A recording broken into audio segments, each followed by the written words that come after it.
Salam Bapak, Ibu, dan Saudara, dan anak-anak yang dikasihi Tuhan. Kiranya berkat Tuhan senantiasa melimpah di dalam hidup kita. Pagi yang indah ini kita berjumpa melalui mantra kita, firman Tuhan di antara kita yang difasilitasi tim multimedia GKJ Solokaton. Bapak, Ibu, dan Saudara yang dikasihi Tuhan, sebelumnya kita akan berdoa bersama. Bapa yang penuh kasih, saat ini kami akan mendengarkan firman Tuhan. Berbicara Tuhan, kami hendak mendengarkan. Di dalam nama Tuhan Yesus Kristus, kami berdoa. Amin. Bapak, Ibu, dan Saudara yang dikasihi Tuhan, renungan kita pagi ini terambil dari Yohanes 20 ayat 27 sampai 29. Kemudian ia berkata kepada Thomas, "Taruhlah jarimu di sini dan lihatlah tanganku. Ulurkanlah tanganmu dan cucukkan ke dalam lambungku, dan jangan engkau tidak percaya lagi, melainkan percayalah." Thomas menjawab dia, "Ya Tuhanku dan Allahku." Kata Yesus kepadanya, "Karena engkau telah melihat Aku, maka engkau percaya. Berbahagialah mereka yang tidak melihat namun percaya." Bapak, Ibu, dan Saudara yang dikasihi Tuhan, tema pada pagi ini belajar dari Thomas. Berbicara dengan Thomas, tentang Thomas yang disebut Didimus adalah seseorang yang memiliki sifat skeptis, yaitu ragu-ragu, kurang percaya sebelum ada bukti yang kuat atau fakta yang meyakinkan. Peristiwa ini dialami Thomas ketika para sahabatnya, murid Tuhan Yesus yang lain, menceritakan kisah pada pertama kali para murid berkumpul karena mereka takut dan mengunci pintu. Ini tertulis dalam Yohanes 20 ayat 19 sampai 23. Tiba-tiba Yesus hadir dan menunjukkan lubang di telapak tangan dan lubang di lambungnya. Hal tersebut yang mengubah para murid yang awal mulanya memiliki ketakutan dan kecemasan diubah memiliki semangat iman yang berkobar-kobar karena telah menyaksikan guru yang dikasihinya telah bangkit. Kami telah melihat Tuhan. Pada waktu itu, Thomas tidak ikut berkumpul bersama teman-teman yang lain. Dia sangat meragukan peristiwa ini. Maka timbul pertanyaan, sebelum aku melihat bekas paku pada tangannya, dan sebelum aku mencucukkan jariku ke dalam bekas paku itu dan mencucukkan tanganku ke dalam lambungnya, sekali-kali aku tidak akan percaya. Bapak, Ibu, dan Saudara yang dikasihi Tuhan, 8 hari setelah penampakan Tuhan Yesus, para murid berkumpul kembali.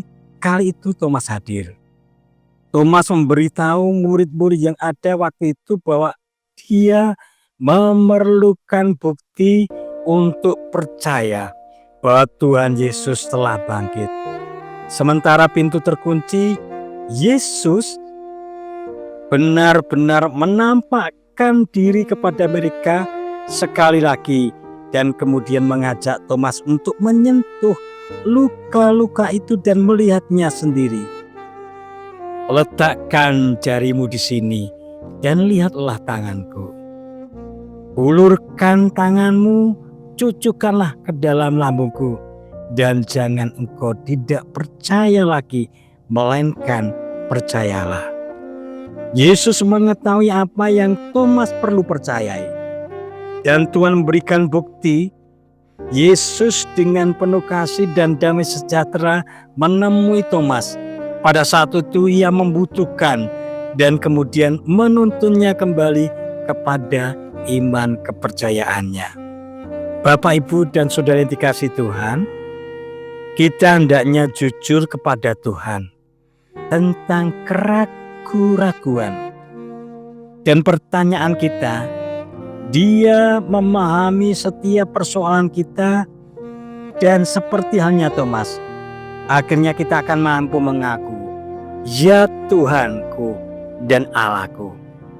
Dengan keyakinan penuh tentang siapakah Yesus itu, setelah Yesus meneguhkan iman Thomas, Yesus menyangkipkan kepada Thomas sekaligus kepada kita semua, "Thomas, karena kamu telah melihat aku, maka kamu percaya. Berbahagialah mereka yang tidak melihat namun percaya." Kata-kata ini menguatkan kita semua yang belum melihat Kristus yang bangkit, namun kita percaya kepadanya.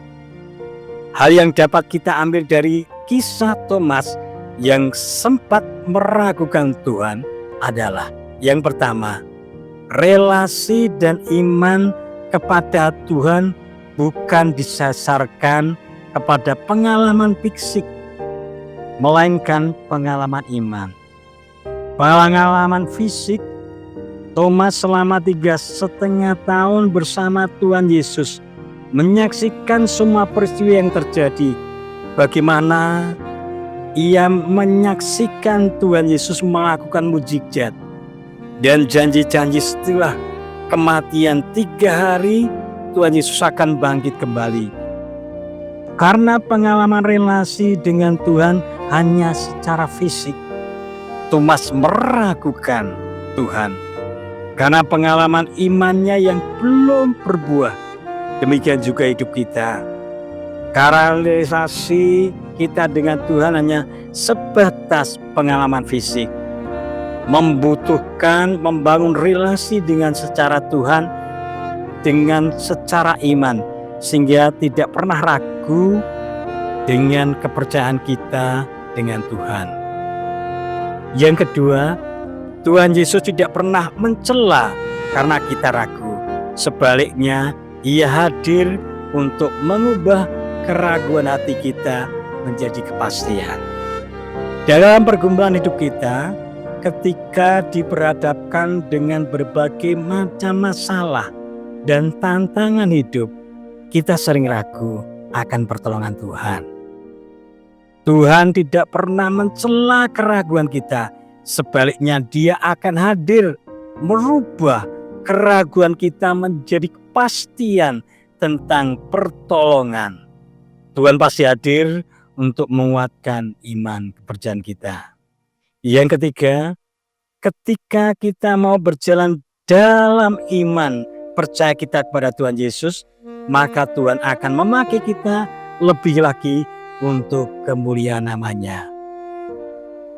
Penyebutan terakhir tentang Thomas dalam Kisah Para Rasul 1 ayat 13, di mana ia terdapat di antara murid. Tulisan-tulisan di luar Alkitab dan tradisi Kristen menyatakan bahwa Thomas membawa Injil ke Partia atau India, memenangkan jiwa-jiwa untuk Tuhan. Thomas menjadi martir karena imannya kepada Tuhan Yesus.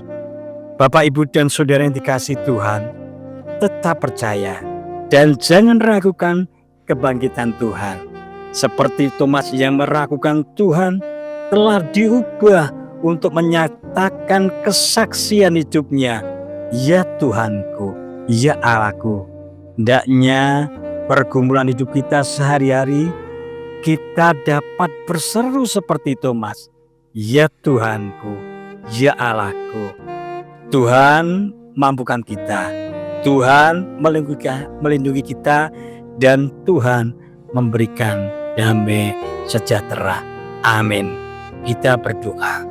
Tuhan, terima kasih atas firman-Mu pagi ini. Ajarkanlah kami melakukan sesuai dengan kehendak-Mu. Di dalam nama Tuhan Yesus kami bersyukur. Amin.